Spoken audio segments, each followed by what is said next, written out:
Bonjour, chers téléspectateurs, vous êtes sur la chaîne Live Cuquin-Bébric. Bonne humeur et bonne écoute.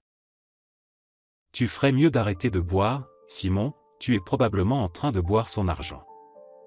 Janet, qu'est-ce que ça peut te faire, à toi dont on boit l'argent? On ne te le demande pas. Et Laura? La façon dont nous vivons n'a pas d'importance. Ce n'est pas une vie de toute façon. Quand elle sera grande, on la saoulera pour qu'elle ne se sente pas si malheureuse dans son monde. Et Simon se mit à rire. Il prit 2 bouteilles de whisky sur le comptoir et quitta le magasin en se balançant. Maggie, la vendeuse, gronde. Les salauds, ils se moquent de la petite. Ils vivent de sa pension. Ils n'aident que s'ils sont sobres, et ils le sont très rarement. Grand-mère regarde Maggie. Mon Dieu, comme un enfant, et même un enfant malade, peut grandir. Tu ne dis rien. Elliot va l'aider au printemps à creuser 3 ou 4 plates-bandes, et elle éclate. Il est difficile d'irriguer, mais il suffit de désherber et de sauter pour que tout aille bien. Ils restent là à fouiller pendant 2 ans, ils ont des concombres et même des pommes de terre avec quelques planches. C'est fou. Et quel âge a-t-elle? Elle devait aller à l'école l'année dernière. Mais ses parents ne s'en souviennent pas. Elle devrait voir un médecin. Ils font des prothèses dentaires maintenant, mais ils veulent seulement obtenir une pension. Elliot dit que c'est une fille intelligente, mais elle est très calme et ne pleure pas, comme toutes les autres filles. Elle m'a dit qu'elle avait frappé le verre avec sa main. Les autres filles l'auraient fait, et elle n'a fait que broyer, rincer et arroser. Elle a serré sa main et a dit que la main gauche pouvait aussi désherber. Ce n'est pas du tout un discours d'enfant. Et quand on pense que tout cela n'est pas possible. Oh, ne me dites pas. C'est effrayant d'y repenser. Quand Laura était très jeune, et qu'elle et son père rendaient visite à des parents dans un autre village. Qu'est-il arrivé à la voiture là-bas? Laura avait un peu plus d'1 an à l'époque. Le père est mort sur le coup, et la fille n'a été blessée qu'à la jambe. Mais elle est restée sans jambe. Il s'est avéré que sa mère a d'abord été très affligée par l'enterrement de son mari, qu'elle a crié au point de perdre connaissance et qu'à l'hôpital, elle n'a ni bu ni mangé avec sa fille. Lorsqu'elle a appris qu'elle n'avait pas pu sauver sa jambe, elle a perdu la tête. Au début, elle a dû boire le soir à la maison, puis elle est entrée en contact avec ce Simon et maintenant ils buvaient ensemble. Ils se moquaient bien de la petite, mais ils ont bu jusqu'à la dernière goutte de sa pension. En ville, on leur aurait probablement demandé des comptes depuis longtemps. Mais au village, ils ont aidé de toutes les manières possibles. On les gronde, on les plaint, mais personne ne les dénonce. Maggie soupire. Non, eh bien, ce n'est pas un sale type. Au moins, tu aurais pu acheter des bonbons pour l'enfant. Maggie, tu ne leur aurais pas vendu de la vodka. La vendeuse fait un signe de la main. Janet, tu es une femme intelligente, mais tu dis n'importe quoi. Comment aurais-je pu ne pas le faire? Vous voulez laisser ma famille affamée? Qui a besoin de mes principes au travail? Ils trouveront vite un remplaçant. Et comment dans le village avec le travail que tu connais? Et puis je ne lui vendrai pas, il ira demander au premier venu. Et alors? Est-ce que je ne devrais pas vendre tous les villages maintenant? C'est vrai aussi. Et Pamela est si infectée. Et Pamela? Elle ne peut rien faire. Peut-être qu'elle ne boirait pas comme ça. Elle la battrait comme une lâche, et elle vive avec lui. Tu ne te souviens pas? Ils ont enlevé le toit de la maison pour le réparer. La maison s'est retrouvée sans toit. C'est comme ça que Pamela a vécu avec le bébé au début. Puis Simon est arrivé. Elle n'aurait pas pu faire réparer sa maison. C'est une belle maison. Il les a donc emmenés dans la cabane de sa grand-mère. Ce n'est pas une maison, mais la sienne a des buissons qui poussent dans l'humidité. C'est vrai. J'ai oublié quelque chose. Il me semble que c'était il y a longtemps. Il y a combien de temps? Tu ne te souviens pas que Pamela est sortie avec ton John, qu'il l'a largué et qu'il a quitté la ville? Il est parti en voiture. Janet soupire tristement. Il est parti et n'a pas remis les pieds en ville depuis des années. Elle l'a quitté, alors il est allé travailler quelque part dans le nord. Seulement maintenant, il envoie de l'argent. Comme si l'argent pouvait remplacer un fils. Maggie soupire à son tour. Oui, Janet. La vie est étrange. Le fils de Maggie grandit aussi. J'ai entendu dire qu'il était mêlé à une jeune gitane. Je ne savais pas ce qui allait se passer ensuite. Tu n'as pas à t'inquiéter pour les autres. Quelques semaines s'étaient écoulées depuis ce jour-là. Le soir, on frappa timidement à la porte de Janet. Qui est là? Entrez. La porte s'ouvrit, mais pas immédiatement. Janet hésita. Qui est là? Elle se tut. Laura se tenait sur le seuil, s'appuyant sur une sorte de béquille. Oh, bébé. Comment es-tu arrivé ici? C'est un long chemin. Bonjour, grand-mère. Tu es la plus proche de toute façon. Ça te dérangerait de venir? Maman et beau-père doivent être endormis, et le poêle chauffe à la maison. Il commence à faire froid dehors, et je ne peux pas rentrer. Ils se sont enfermés dans le crochet et je n'ai pas la force de le tirer. J'ai peur de ce qui va arriver à la cuisinière. Janet l'aide à s'asseoir sur le canapé. Tu t'assieds là. Oh, mon Dieu, maintenant. Elle se précipite vers le réfrigérateur, prend la saucisse, le beurre, le pain et la bouilloire sur la table. Asseyons-nous à table et pendant que je suis parti, préparez un sandwich et buvez du thé, et quand je reviendrai, je vous donnerai à manger. La jeune fille n'a pas eu le temps de répondre, car grand-mère a brusquement sauté la porte. Elle a répété son discours jusqu'à la maison de Pamela et Simon, elle a tiré la porte, le crochet s'est envolé avec un bruit sourd. Qu'est-ce que vous faites, bande de salauds? Je vous le demande. Sur le canapé, Pamela, effrayée, s'est levée d'un bond, mais Simon n'a fait que lever la tête de l'oreiller. Pourquoi vous éclatez? Je vais te déchirer, je vais te déchirer. La fille d'or vit comme une orpheline. Honte à toi. C'est l'automne dehors, et tu l'as enfermée et tu ne la laisses pas entrer. Et elle s'inquiète pour vous, bande de salauds. Pamela s'est mise à pleurer, et Simon lui a asséné un coup de poing. Tais-toi, imbécile. Puis il se tourna vers Mamie. Tu as pitié d'elle? Tu l'emmènes chez toi. Tu trouves que c'est bien de vivre avec une invalide à la maison? Oui, elle est petite, elle fait la lessive, le ménage et sort les bouteilles après vous. Elle devrait jouer à la poupée, pas avec deux ivrognes. Regarde comme c'est une bonne fille et elle mange comme une poule. Je peux la céder pour quelques bulles. Janet Atievna est restée sans voix. Et vous? Le bébé et le bébé pour de l'alcool de contrebande? Pourquoi? Vous voulez ajouter quelque chose? Janet n'a même pas réfléchi à ce qu'elle allait faire ensuite. D'accord, connard, allons te chercher de l'alcool de contrebande. Peut-être que tu pourras le faire.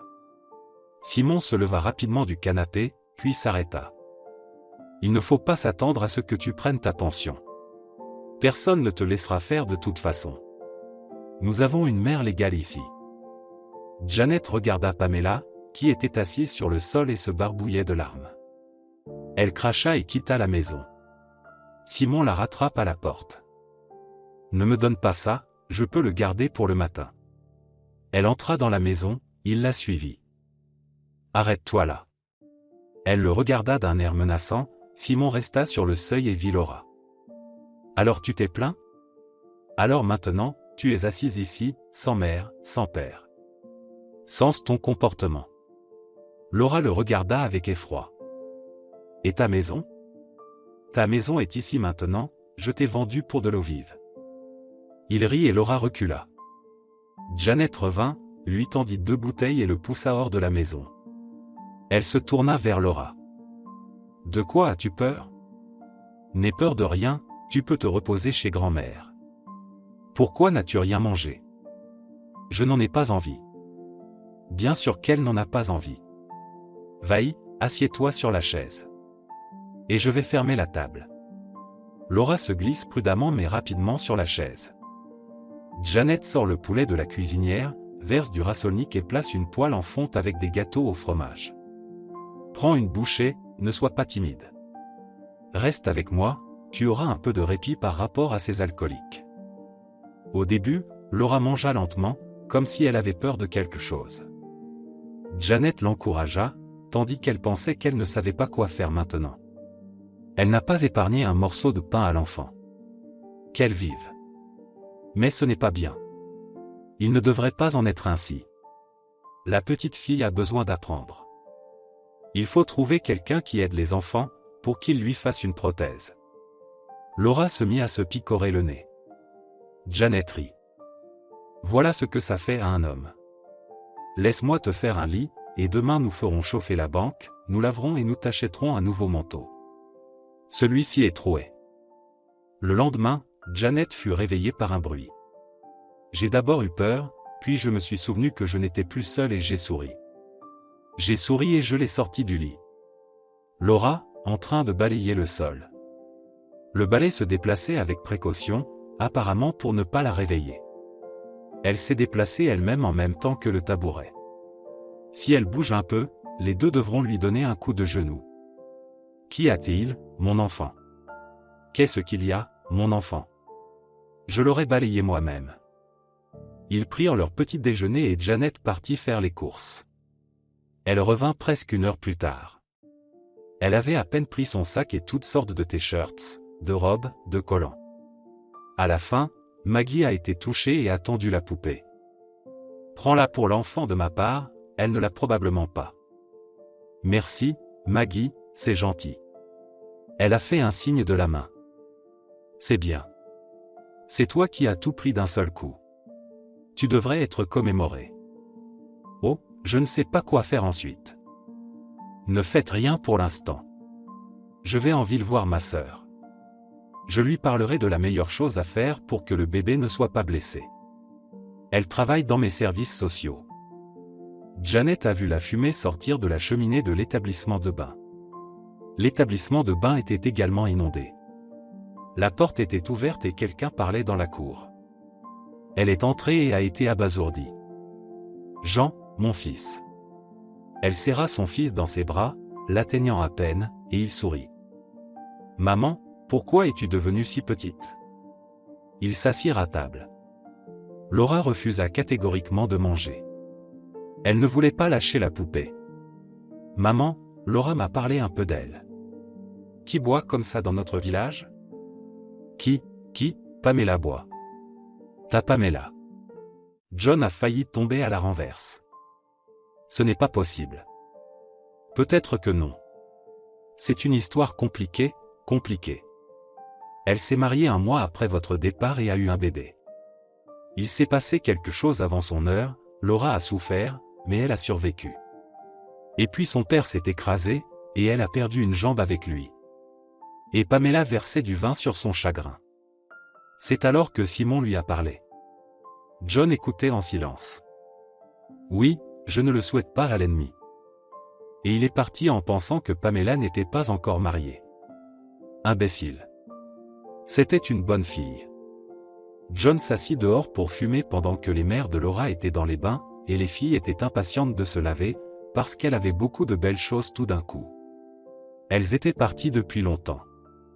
Puis ma mère est sortie et s'est assise sur une souche près de l'établissement de bain. John, je me suis levé d'un bond. Maman, tu es malade? C'est si grave, mon fils, que je ne peux pas te le dire. Aide-moi, Laura est dehors. La voilà dans l'antichambre. John sortit Laura, la mit sous le porche et retourna auprès de sa mère. Allez, laisse-moi l'aider. Je vais y aller moi-même. Je vais prendre un gourdin et te donner quelques coups dans la colonne vertébrale. Qu'est-ce que tu fais, salaud? Jean regarde sa mère, abasourdi. Maman, ça fait presque 7 ans que je suis parti. Qu'est-ce que j'ai déjà fait? Fais quoi? Je vais te montrer. Elle courut vivement vers Laura et lui retira sa robe de chambre de l'épaule. Elle avait une grosse tache de naissance, comme le soleil. Elle était exactement comme celle que John avait sur son autre bras. Non, ce n'est pas possible. Je ne savais rien. Il a mis ses bras autour de sa tête. Et si je l'avais fait, je ne serais pas parti. Pamela n'aurait pas bu. Laura aurait eu toutes ses jambes en place. Ils ont parlé à sa mère pendant la moitié de la nuit. Laura dormait doucement, serrant son oreiller et sa poupée dans son sommeil. Le lendemain, de bonne heure, Laura et John quittèrent la ville. Moins de 2 semaines plus tard, Simon se présenta chez Janet. « Que as-tu fait, vieille sorcière ? La pension devait être versée hier, rends-nous le bébé. » Janet le regarda calmement. « Et l'enfant ne reçoit plus d'argent pour boire, va travailler. »« Où avez-vous pris le bébé ? Rendez-le-moi, c'est notre enfant. Elle n'a rien à voir avec toi, mais avec Pamela, elle devrait être privée de ses droits parentaux. Et Laura est avec son père. » Les yeux de Simon sont vitreux. « Elle est morte ? » ?»« Non, elle n'est pas morte. Elle est avec son vrai père, celui qui est vivant. » Un jour plus tard, Janet vit quelqu'un s'asseoir devant sa porte. Pamela est sortie.